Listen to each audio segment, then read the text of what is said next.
இந்தியாவுடைய தேசிய மலர் லோட்டஸ் அப்படின்றது நம்ம எல்லாருக்குமே தெரியும். ஏன் அப்படின்னு தெரியுமா? இந்தியனோட கல்ச்சர், அப்புறமா ஆர்ட்டு, மித்தாலஜி, ரிலீஜியன் இது எல்லாத்துலேயுமே தாமரைப்பூ முக்கியமான பார்ட்டு எடுத்திருக்கு.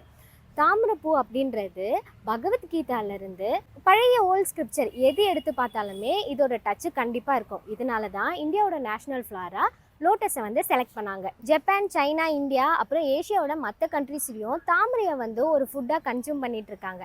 இந்த தாமரையை சாப்பிட்றதுனால நிறைய ஹெல்த் பெனிஃபிட்ஸ் இருக்குது அப்படின்னும் சொல்கிறாங்க. அது என்னென்ன அப்படின்றத லைனாக பார்க்கலாம். Potassium, magnesium, iron, phosphorus, chlorine இது எல்லாமே தாமரை சாப்பிட்றதுனால நம்ம உடம்புக்கு கிடைக்குது.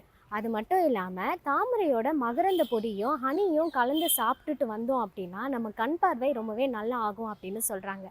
இன்னொரு முக்கியமான ஃபேக்ட் என்ன அப்படின்னு பார்த்தோம்னா, தாமரை இதழ்கள் இருக்குல்ல, இந்த இதழ்களில் தண்ணியில் கொதிக்க வச்சு டெய்லி ஒரு ஹாஃப் டம்ளர் குடித்தோம் அப்படின்னா ஒவ்வாமையிலேருந்து நம்ம உடம்பை நம்ம காப்பாற்றிக்கலாம் அப்படின்னு சொல்கிறாங்க.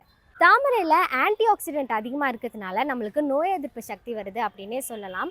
இன்னொரு விஷயம் என்ன அப்படின்னு பார்த்தோன்னா, தாமரை சாப்பிட்றதுனால நம்மளோட உடம்புக்கு உள்ளே இருக்கக்கூடிய வீக்கங்கள் இதெல்லாம் சரியாகுது அப்படின்னு சொல்லியிருக்காங்க.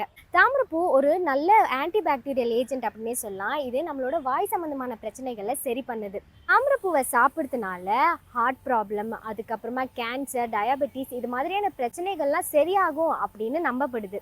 அது மட்டும் இல்லாமல் இது யாரெல்லாம் சாப்பிடக்கூடாது அப்படின்னு பார்த்தோன்னா, ப்ரெக்னெண்ட்டாக இருக்கிற லேடிஸ், அதுக்கப்புறமா பிரெஸ்ட் ஃபீட் பண்ணுறவங்க, இன்னொன்று லோ சுகரில் இருக்கிறவங்க கண்டிப்பாக தாமரைப்பூவை சாப்பிடவே கூடாது. ஏன்னா இது டயபெட்டிஸ் இருக்கிறவங்க சாப்பிட்டாங்க அப்படின்னா சுகர் கண்ட்ரோலில் வைக்கும்.